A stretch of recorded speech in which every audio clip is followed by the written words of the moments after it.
John Mearsheimer here, and what if I told you that one of the most powerful navies in modern warfare doesn't rely on aircraft carriers, destroyers, or submarines, but on machines so small and inexpensive that they were once dismissed as toys? In the early hours of the Ukraine war, most military analysts expected a familiar script. Russia, a traditional naval power, would dominate the Black Sea with its surface fleet, enforce blockades, and project control through sheer size and firepower. Ukraine, with almost no conventional navy to speak of, was supposed to be defenseless at sea. But that expectation collapsed faster than anyone predicted. Instead of matching Russia ship for ship, Ukraine chose a radically different path. They embraced asymmetric warfare at sea, and drones became their weapon of choice. Not air drones alone, but sea drones. Autonomous, remotely guided, low-cost naval platforms that rewrote the rules of maritime conflict in real time. This was not just a tactical adjustment, it was a strategic revolution. Ukraine understood something critical early on. They could never outbuild Russia's navy, but they didn't need to. They only needed to make Russian dominance expensive, unpredictable, and psychologically fragile. And drones gave them exactly that leverage. Traditional naval power is built around visibility and mass, big ships, big crews, big budgets. But those strengths come with weaknesses. Large vessels are detectable, their movements are tracked, their loss is politically and militarily painful. Ukraine targeted that vulnerability directly. The first successful strikes shocked observers. Russian ships operating far from the Ukrainian coastline suddenly found themselves under threat from vehicles they never saw coming. Sea drones packed with explosives traveled hundreds of miles, navigating waves, currents, and electronic countermeasures to strike targets once thought secure. What made these attacks so devastating wasn't just the damage they caused, it was the uncertainty they introduced. Russian commanders could no longer assume safety even deep behind their defensive lines.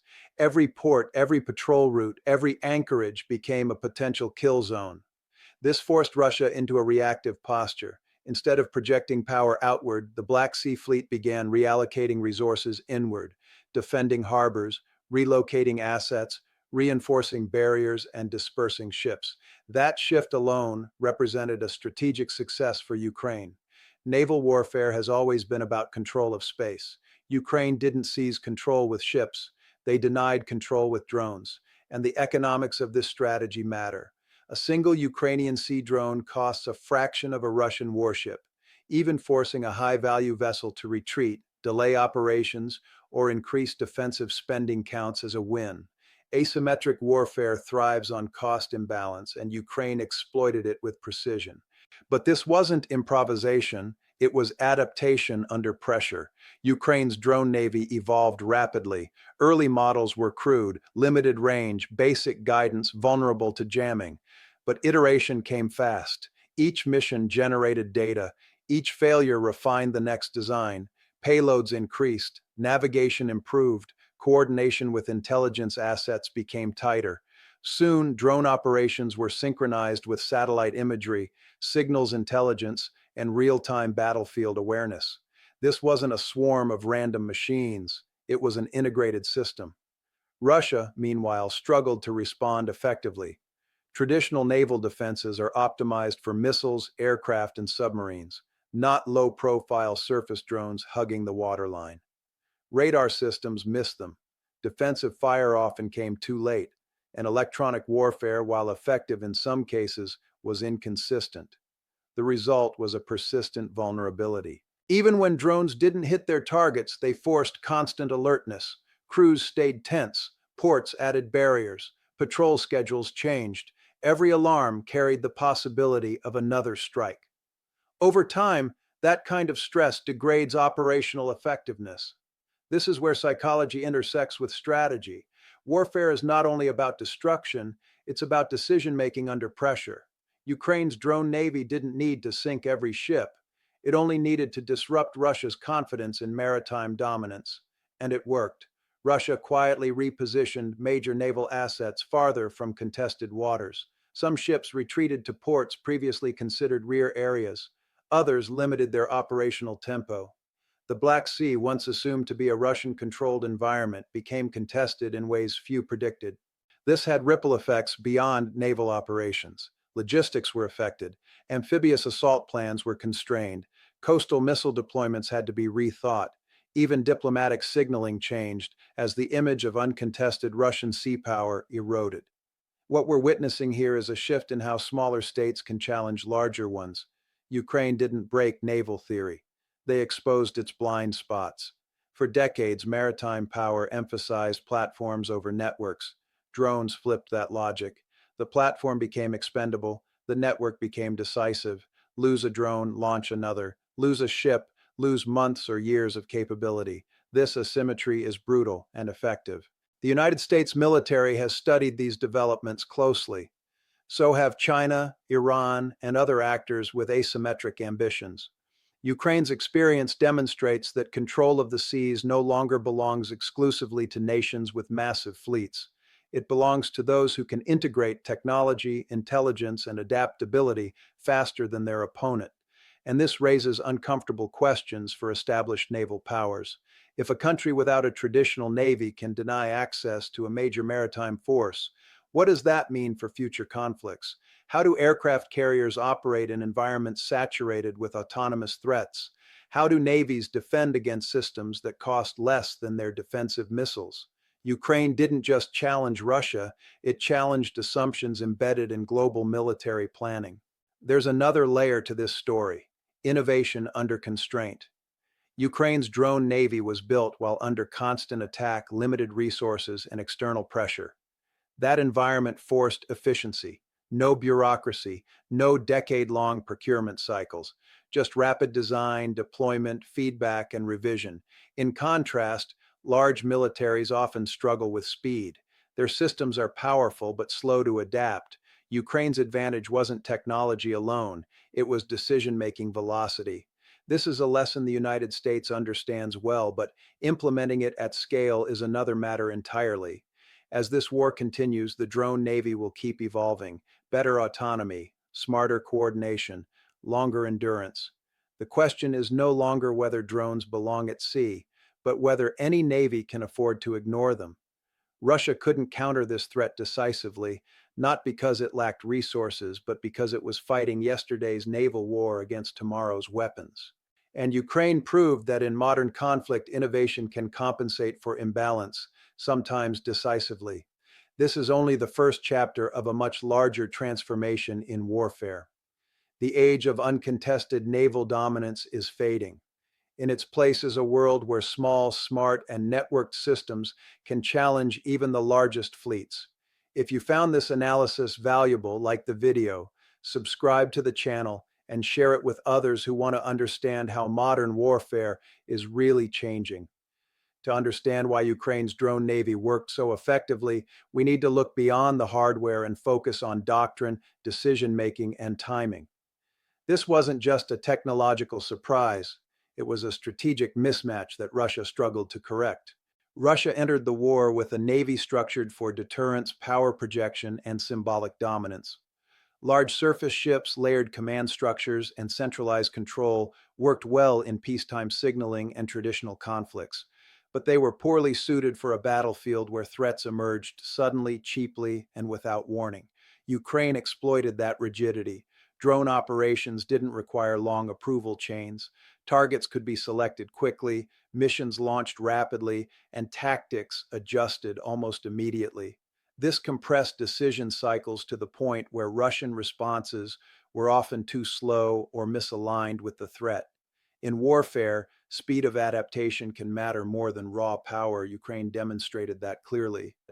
Another factor was ambiguity. Sea drones blurred the line between civilian and military detection profiles. Small signatures, low radar visibility, and irregular movement patterns made identification difficult. Every unidentified object became a potential threat, increasing false alarms and stretching defensive resources thin. This ambiguity forced Russia to defend everywhere, all the time. That's a losing proposition. When defenses must remain at constant readiness, fatigue sets in. Crews rotate more often, maintenance windows shrink, mistakes become more likely.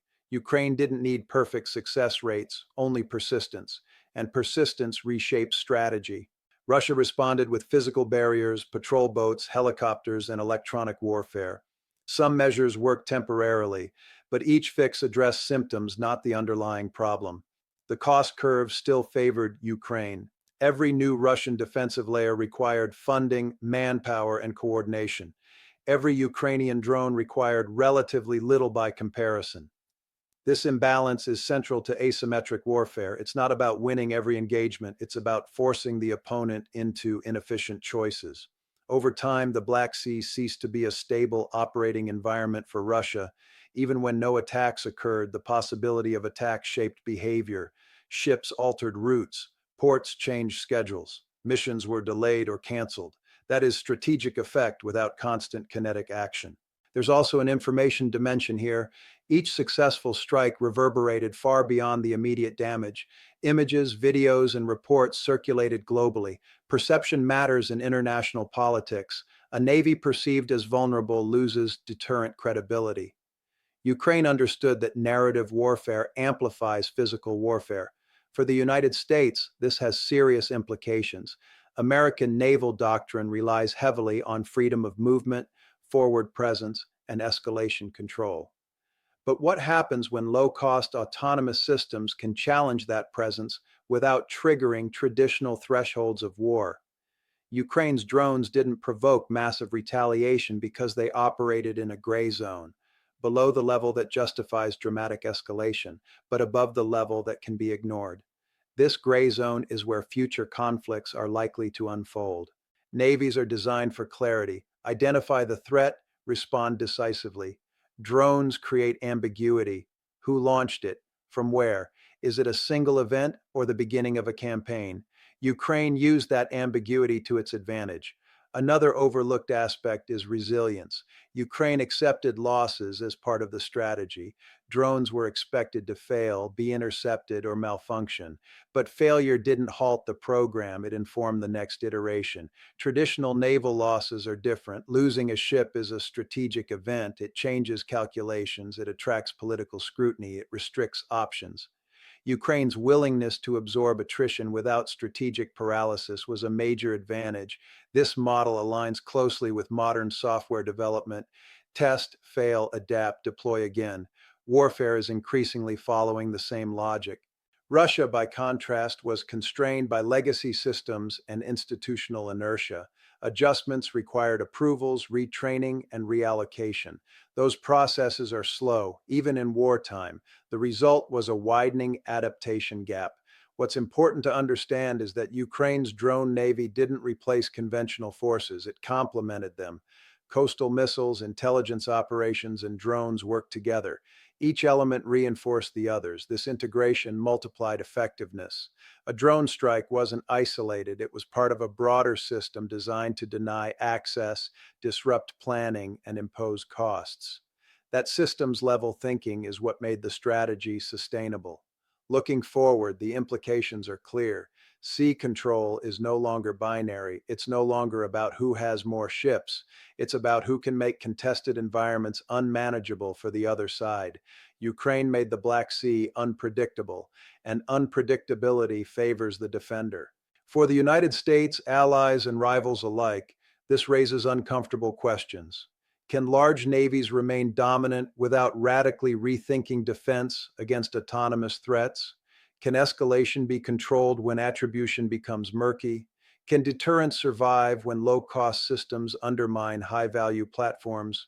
Ukraine doesn't answer these questions, but it forces them into the open.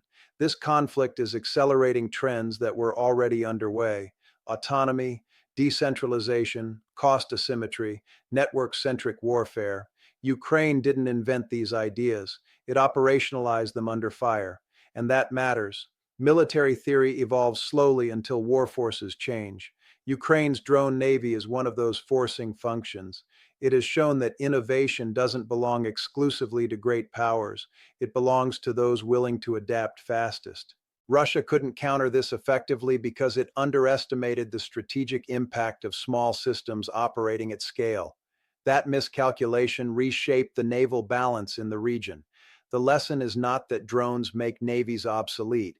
The lesson is that navies that fail to adapt become vulnerable, regardless of size. In future conflicts, dominance will belong to those who combine traditional strength with flexibility, autonomy, and rapid learning.